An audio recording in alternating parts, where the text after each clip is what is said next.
working with my colleagues on these critical challenges in the next Congress, and I yield the floor. Today in the Senate, members voted to advance the criminal justice reform bill. Before the vote, several senators spoke on the floor about the legislation. This portion starts with Senate Majority Whip John Cornyn. Madam President, at 5:30 we will be voting on the first procedural step to take up criminal justice reform legislation that started back in 2013 when I introduced a bill we called federal prison reform. This legislation is based on prison reform, but has taken on some additional attributes relative to how we sentence and how judges sentence people convicted of various crimes. But let me explain a little bit about why this should be a priority for the Senate and for the Congress and for the country. We know that the cycle of crime is all too common. People commit crimes, they serve time in prison, they get out of prison, they commit another crime, they serve time again in prison, they're released. This is what one young man in Houston a few years ago, when he was talking about his own experience, he called himself a frequent flyer. Somebody caught in that revolving door of prison and crime. But in Texas in 2007 or thereabouts, we had some far-sighted, visionary leaders, actually, who decided instead of just being tough on crime, which Texas has always had a reputation for, we needed to be smart on crime, too.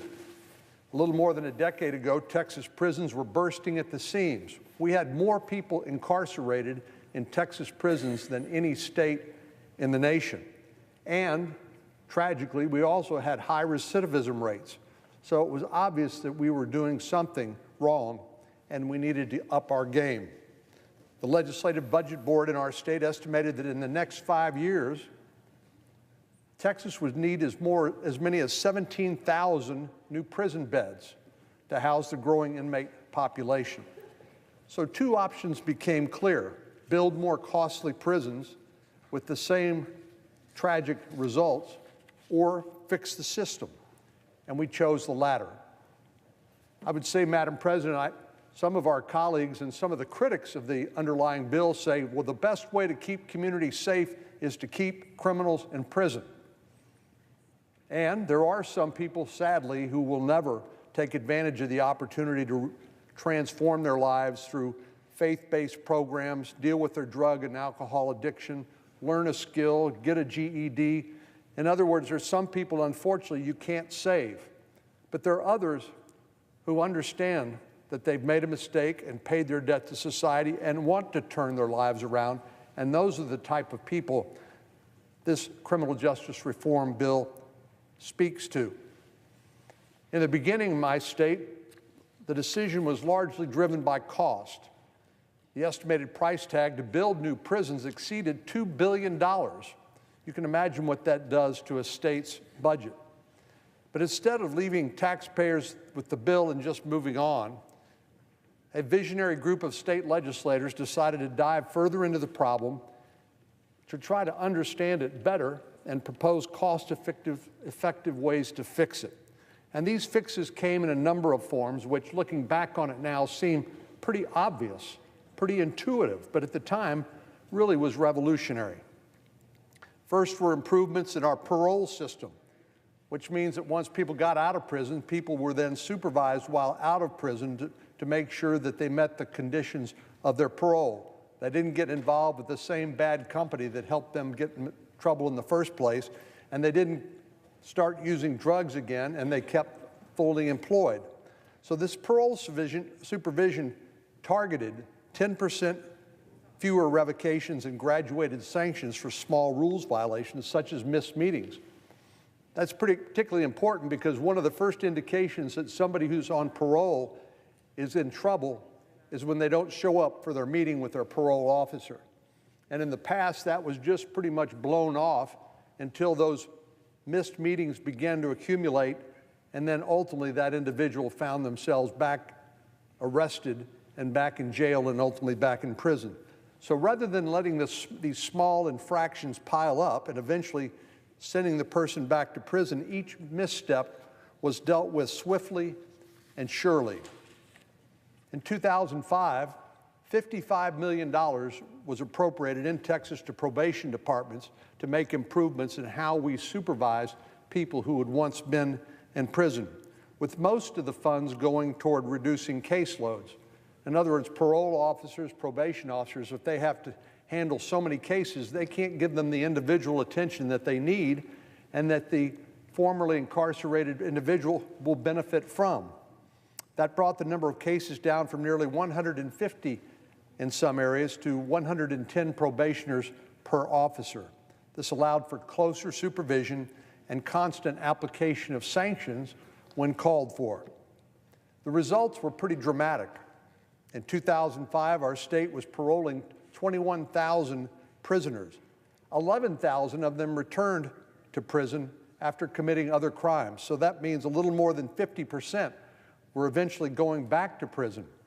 A decade later, putting in place these reforms, the state paroled 28,000 prisoners and about 4,500 came back, or only 16%. So you went from about half of the people in prison being paroled without much supervision and much help to only 16% because of these reforms. And these reforms, as I said at the outset, may now look so obvious and it seems so intuitive that it seems clear to us today, but at the time it was pretty groundbreaking. As we all know, many politicians are one of their biggest fears when it comes to their next election is being accused of being soft on crime. But again, this is not about being tough on crime or soft on crime. This is about being smart on crime and getting the best results.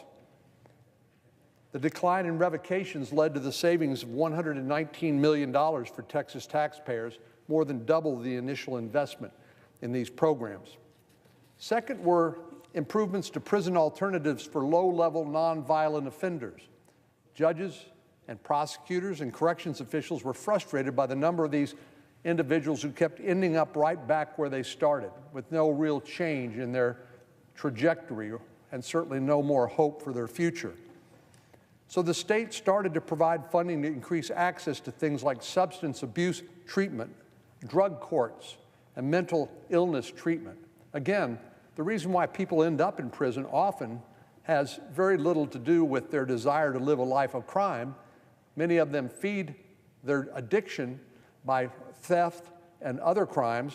People who are mentally ill who go to jail or go to prison without diagnosis and treatment don't get any better, and when they get let out of jail and prison, they just go back deteriorating until they become a danger to themselves and others. In addition, mandatory pre-release programs were expanded to reduce the backlog of inmates waiting to complete these requirements. In other words, there were a lot more people who wanted to go through these programs because they recognized the benefit to themselves and their families, but they just simply couldn't get into the programs because there weren't enough slots. For example, the expansion of a drug treatment plan brought down wait time from 1 year to 4 months. If you're somebody with a drug problem and you're told, we don't have room for you, come back in a year, that can be obviously very discouraging and not result in getting them the help that they need. So moving the wait time for drug treatment down from 1 year to 4 months moved 2/3 of the wait list into treatment, after which they were released only to see a more hopeful and better outcome. So in Texas, the model worked.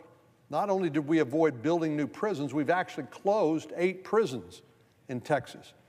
Again, this sounds a little shocking if you're from other parts of the country when you hear about our tough on crime reputation. But we were actually able to close 8 prisons because they were no longer needed because of these reforms. We quickly saw a reduction in both incarceration and crime rates by double digits at the same time. And this, to me, is the essence of criminal justice reform. There are some that say we need to do criminal justice reform because, well, we just simply imprison too many people. And there are others that say, well, we imprison people for offenses that are disproportionate to what they have done. But to me, the essence of criminal justice reform is reducing the crime rate.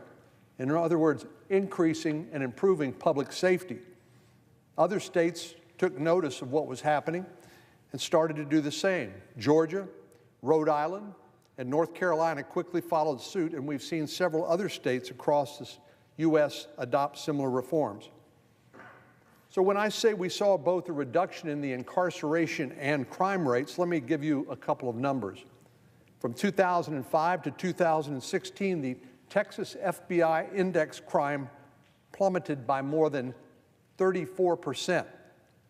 In the same period, the incarceration rate dropped 23%. That's pretty shocking and surprising numbers. The crime rate went down 34%, the incarceration rate dropped 23%. You would think the opposite would be true, that with incarceration rates going down, the crime rate would go up. But because of these visionary programs and these reforms, they simply worked in tandem, both to reduce the incarceration rate and improve public safety at the same time. It's clear now, based on experience, that these reforms and these outcomes are real. And I've been working with my colleagues in the Senate Judiciary Committee since 2013 to try to bring these reforms now to the national level.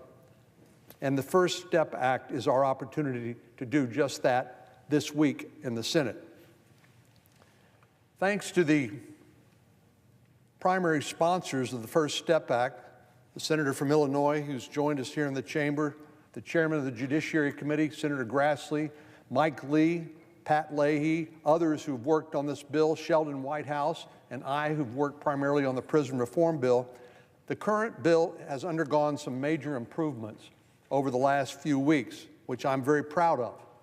The previous version of the legislation had a number of very positive attributes. In fact, more than 3/4 of the bill was based on the Corrections Act that Senator Whitehouse and I introduced in 2014, which is the prison reform component of the legislation. But the remainder, the sentencing elements in the bill, were more controversial, and many of my concerns were shared by members of the law enforcement community. As I was gauging where members stood on the bill, it was clear that many could not support the old version of the bill and needed the primary sponsors of the bill, who I mentioned a moment ago, to work with them to try to make it more acceptable to law enforcement, which was going to send a signal, I think, to many other senators about whether they should get behind the bill. Madam President, we've all learned how to get things done here in the Senate, and that is not just to point out the problems with legislation, but it's also to listen and to work together to find solutions, and that's exactly what we did. We spent a lot of time talking to, as I said, national law enforcement organizations and those in Texas. I know we all value the input of our sheriffs and our police chief and our other law enforcement professionals, and we tried to work with them to figure out how can we make this bill stronger. I listened to feedback from our nation's police officers and sheriffs, and we all got to work.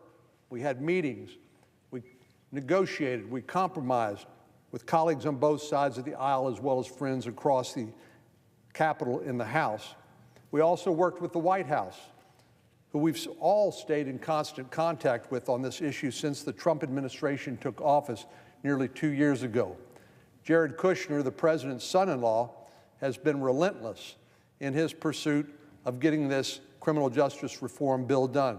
And I know each of us who've been involved in this legislation have talked to him almost on a daily basis, sometimes, many times in a given day. So this bill is the product of those negotiations and those changes, and I'm not the only one that's happy with the result. Since these improvements have been made, the bill has been endorsed by a number of important groups, including the National Association of Counties, the Texas Municipal Police Association, the Fraternal Order of Police, and the Council of State Governments. So I appreciate the dedication and hard work of our colleagues who have worked on this to get the bill where it is today. But Madam President, before tonight's cloture vote, I want to correct some misconceptions floating around about what this bill will and will not do. There are some who, for example, say that this legislation will put violent criminals and sex offenders back on the streets, which is completely false. Let me say that again because I think it bears repeating. This bill will not allow dangerous, violent criminals to be released early. That's pure fiction. Not everyone is eligible to earn the credits that lead to early release based on their participation in these programs that I talked about a moment ago. This bill specifically lists 48 offenses that disqualify offenders from earning time credits, including crimes like murder, specified assault, carjacking that results in injury and death, and unlawful possession or use of a firearm by violent criminals and drug traffickers. Simply put, we use the most modern social science evaluation tools to find out who is at low risk of reoffending. And these are the ones who get the benefit of these programs because we think these are the ones who are most likely to have a good outcome and not end up back in prison. We have disqualified violent offenders, including anybody who either used or displayed or happened to be carrying a firearm during the course of committing their offense. Those who have not committed one of those crimes aren't automatically eligible. In fact, nobody is automatically eligible for the benefits of this program. As I said, they have to be evaluated to be at minimum or low recidivism risk. That decision isn't made by Congress, it's made by the experienced law enforcement professionals and wardens in the Federal Bureau of Prisons who work with these men and women every day. It's important that we look at people who are at low risk of recidivism and low risk to public safety in the community, because what we can do is use the resources not to keep people like that behind bars unnecessarily, but to focus on the truly violent criminals who are not likely to be rehabilitated because, frankly, they don't want to be rehabilitated. And by focusing on the most dangerous criminals and keeping them behind bars while providing this relief to those who earn that time credit just makes common sense. Some people are falsely claiming that the First Step Act will retroactively release illegal immigrants and top-level drug traffickers by increasing the good time credit by 7 days a year. But again, this is simply not true. All the bill does is clarify Congress's original intent when it comes to good time credit. Now, good time credit is different from the earned credit for participating in these various programs. But you can imagine how important this is, not only the safety of the jailers and the wardens and the public law enforcement officials in the prisons, because it gives inmates hope that if they lead exemplary lives while in prison, that they have a greater hope of earning good time credit and getting out earlier. But all this does is it clarifies Congress's original intent that 54 days of good time credit be available rather than the 47 days that the Bureau of Prisons had interpreted under previous law that was more ambiguous. So that is not a change in what Congress intended, but merely a clarification of pre-existing congressional intent. In addition, some of the bill's detractors are claiming it will allow gang members and high-risk inmates to be transferred to lower security prisons in order to be closer to their homes. This too is false. Gang members and high-risk inmates will not be transferred to lower security prisons under this bill. While the bill does call for inmates to be transferred to a prison within 500 miles of their release residence, that only applies if there are no security concerns and subject to availability of beds and other conditions. For example, a member of the dangerous MS-13 gang held in maximum security over 500 miles from their release residence, and there happens to be a minimum security prison within 500 miles of their release residence, they would not be transferred. We simply don't transfer violent criminals to medium security prisons because they happen to be within 500 miles of their residence. So there's been a lot of mythology and misunderstanding and misrepresentation of what's in the bill. The goal of this bill is not to release broad swaths of criminals. In fact, it's just the opposite. This legislation allows prisons to help criminals transform their lives if they are willing to take the steps and responsibility to do so, so that we're not perpetuating the cycle of crime that continues to plague communities across the country, and to drain taxpayer dollars in the process, and to damage public safety. So I want to thank all of our colleagues who have worked so hard on this legislation.